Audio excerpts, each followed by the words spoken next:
बोलिए शंकर भगवान की जय। भगवती मैया की जय। गणेश भगवान की जय। गणेश भगवान की जय। श्री शिव महापुराण के अंतर्गत रुद्र संहिता जो कि द्वितीय संहिता है और इसके खंड युद्ध खंड जो कि पंचम खंड है, इसके अध्याय 13वें में आज हम प्रवेश करेंगे और जिसमें वर्णन है बृहस्पति तथा इंद्र का शिव दर्शन के लिए कैलाश की ओर प्रस्थान। सर्वज्ञ शिव का उनकी परीक्षा लेने के लिए दिगंबर जटाधारी रूप धारण कर मार्ग रोकना। क्रुद्ध इंद्र द्वारा उन पर वज्र प्रहार की चेष्टा, शंकर द्वारा उनकी भुजा को स्तंभित कर देना, बृहस्पति द्वारा उनकी स्तुति, शिव का प्रसन्न होना और अपनी नेत्राग्नि को क्षार समुद्र में फेंकना। व्यास जी बोले, हे ब्रह्मन, हे भगवान, हे ब्रह्मपुत्र, मैंने सुना है कि पूर्व काल में प्रभु शंकर जी ने महादैत्य जलंधर का वध किया था। भो ब्रह्मन् भगवन् पूर्वं श्रुतं मे ब्रह्मपुत्रक जलंधरं महादैत्यं वधीच्छंकरः प्रभु, वधीच्छंकरः प्रभु। व्यास जी बोले, हे ब्रह्मन, हे भगवान, हे ब्रह्मपुत्र, मैंने सुना है कि पूर्व काल में प्रभु शंकर जी ने महादैत्य जलंधर का वध किया था। हे महाप्राज्ञ, आप शंकर जी के उस चरित्र को विस्तार पूर्वक से कहिए। उनके पावन चरित्र को सुनता हुआ कौन तृप्त हो सकता है। सूत जी बोले, महामुनि व्यास जी के द्वारा इस प्रकार पूछे जाने पर बोलने में प्रवीण महामुनि सनत कुमार जी शांतिपूर्वक अर्थमय वचन कहने लगे। सनत कुमार बोले, हे मुनि, एक बार बृहस्पति एवं इंद्र परम भक्ति से युक्त होकर शंकर जी का दर्शन करने के लिए कैलाश को गए थे। एकदा जीव शक्रौचा भक्त्या परमया मुने दर्शनं कर्तुमीशस्य कैलाशं जग्मतुर्भृशं। दर्शनं कर्तुमीशस्य कैलाशं जग्मतुर्भृशं, जग्मतुर्भृशं।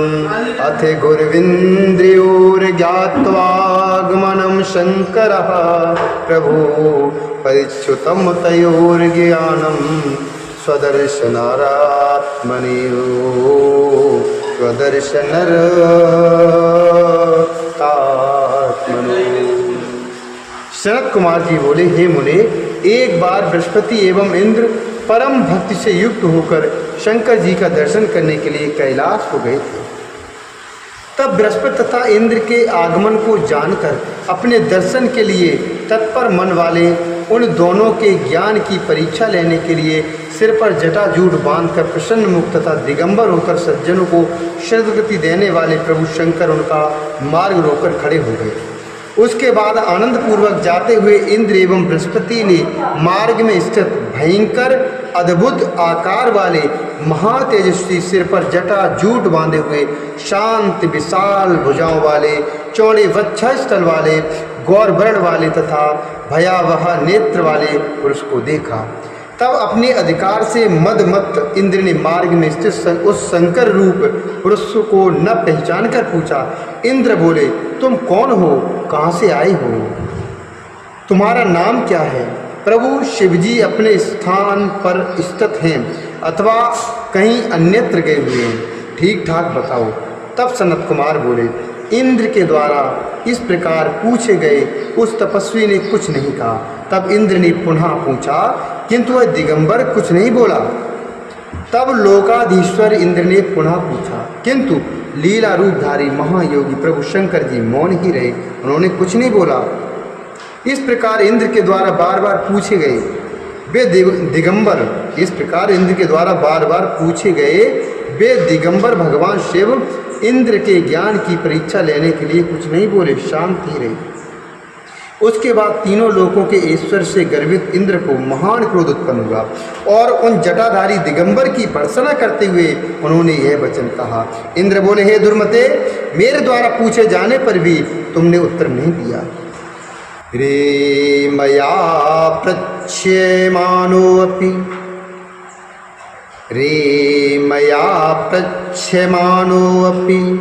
नोत्तरं दत्तवानसि अतस्त्वामहन्मि वज्रेण कस्ते त्राता अस्ति दुर्मते, कस्ते त्राता अस्ति दुर्मते। इंद्र बोले, हे दुर्मते, मेरे द्वारा पूछे जाने पर भी तुमने कोई उत्तर नहीं दिया था। मैं इस वज्र से तुम्हारा वध करता हूँ, देखता हूँ कि कौन तुम्हारी रक्षा करता है। सनत कुमार बोले, ऐसा कहकर उन इंद्र ने क्रोध से उस दिगंबर की ओर देखकर उसे मारने के लिए हाथ में वज्र उठा लिया। तब सदाशिव प्रभु शंकर ने इंद्र को हाथ में वज्र लिए हुए देखकर उस वज्रपात को स्तंभित कर दिया, अर्थात रोक दिया। तत्पश्चात अत्यंत भयंकर तथा विकराल नेत्र वाले रुद्र क्रुद्ध होकर अपने तेज से शीघ्र ही प्रज्वलित होकर उठे, मानो जला डालेंगे, इस प्रकार वो प्रज्वलित होकर उठे।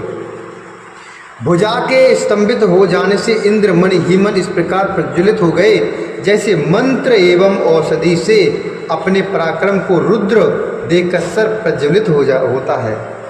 तब अपने तेज से प्रज्वलित होते हुए उस पुरुष को देखकर और बुद्धि से उन्हें प्रभु शंकर जानकर बृहस्पति ने प्रणाम किया। उसके बाद उदार बुद्धि वाले बृहस्पति हाथ जोड़कर पृथ्वी पर दंडवत प्रणाम करके प्रभु की स्तुति करने लगे।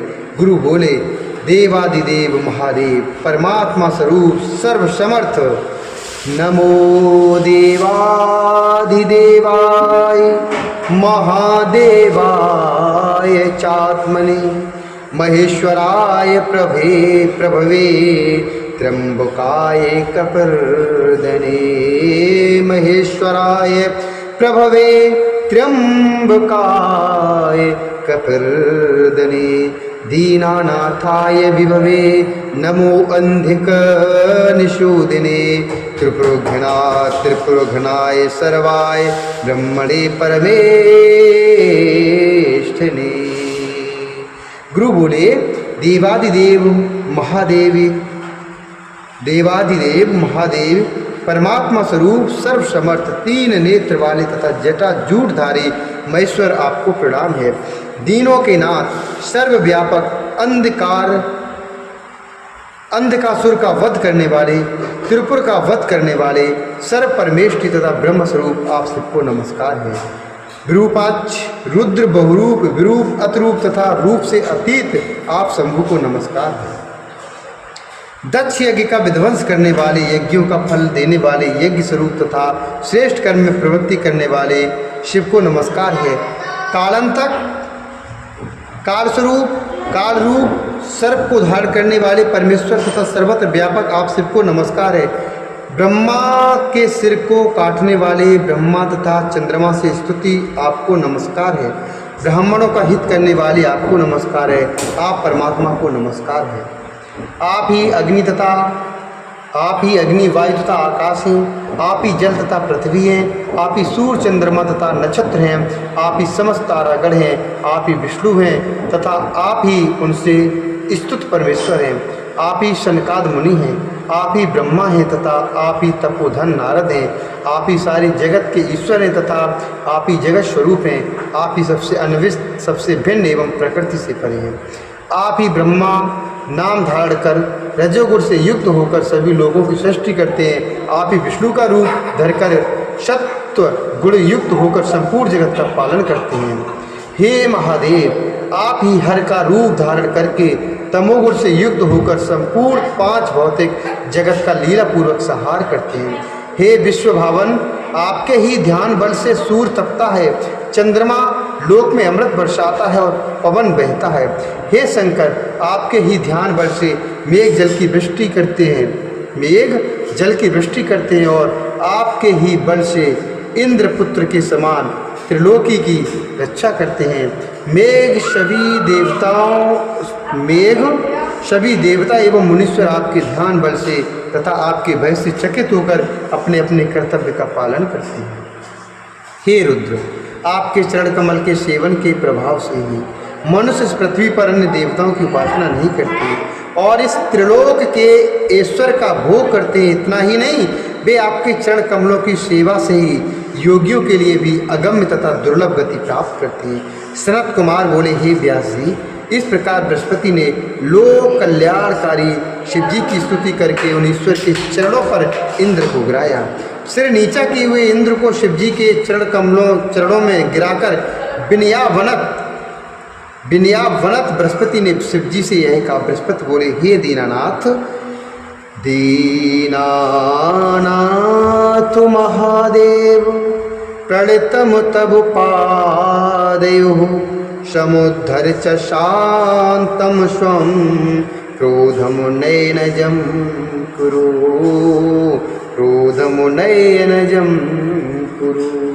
बृहस्पति बोले, हे दीनानाथ, हे महादेव, आपके चरणों पर गिरे हुए इंद्र का उद्धार कीजिए और अपने वज्र और अपने नेत्रज क्रोध को शांत कीजिए। हे महादेव, आप प्रसन्न हो जाइए और शरण में आए हुए इंद्र की रक्षा कीजिए। आपके ललाट स्थित नेत्र से उत्पन्न हुई यह अग्नि शांत हो। सनत कुमार बोले, गुरु बृहस्पति की यह बात सुनकर करुणा सिंधु देवादिदेव महेश्वर ने मेघ के समान गंभीर वाणी से कहा। महेश्वर बोले, हे बृहस्पति, मैंने अपने नेत्र से उत्पन्न हुए क्रोधम च निःसृतम नेत्रादारयामि बृहस्पति, कथम ही कंचकीम सर्पः संधते नोज्जिताम पुनः। महेश्वर बोले, हे बृहस्पति, मैंने अपने नेत्र से उत्पन्न हुए क्रोध को किस प्रकार धारण करूं? मैं अपने नेत्र से उत्पन्न हुए क्रोध को किस प्रकार धारण करूं? सर्प अपनी छोड़ी गई केंचुली को पुनः धारण नहीं करता है। सनत कुमार बोले, शिव का यह वचन सुनकर क्लेश युक्त तथा भय से व्याकुल चित्त वाले बृहस्पति ने कहा। बृहस्पति बोले, हे देव, हे भगवन भक्ता अनुकंपया सदैव ही भक्त वत्सल नामेति त्वं सत्यम कुरु शंकर। बृहस्पति जी बोले, हे देव, हे भगवान, आपको भक्तों पर सर्वदा दया करनी चाहिए। हे शंकर, आप अपने भक्त वत्सल नाम को सत्य कीजिए। हे देवेश, आप अपने इस अत्यंत उग्र तेज को अन्यत्र छोड़ दीजिए। हे समस्त भक्तों का उद्धार करने वाले, आप इंद्र का उद्धार कीजिए। सनत कुमार बोले, बृहस्पति जी के ऐसा कहने पर भक्त वत्सल नाम वाले तथा भक्तों का दुख दूर करने वाले रुद्र प्रसन्नचित होकर देव पूज बृहस्पति से कहने लगे। शिव जी बोले, हे तात, मैं तुम्हारी स्तुति से प्रसन्न होकर उत्तम वर देता हूँ। इंद्र को जीवन दान देने के कारण तुम जीव इस नाम से विख्यात हो। मेरे भाल स्थित नेत्र से इंद्र को मारने वाली जो ये अग्नि उत्पन्न हुई है, इसे मैं दूर फेंक देता हूँ, जिससे यह इंद्र को पीड़ा न पहुँचाए। सनत कुमार बोले, ऐसा कहकर शंकर जी ने अपने तृतीय नेत्र से उत्पन्न हुए अपने तेज रूप अद्भुत अग्नि को हाथ में लेकर क्षार समुद्र में फेंक दिया। तत्पश्चात महालीला करने वाले भगवान शंकर अंतर्ध्यान हो गए। इंद्र एवं बृहस्पति भय से मुक्त होकर परम सुखी हुए। इस प्रकार जिनके दर्शन के लिए इंद्र एवं बृहस्पति जा रहे थे, उनका दर्शन पाकर वे कृतार्थ हो गए और प्रसन्नतापूर्वक अपने स्थान को लौट गए।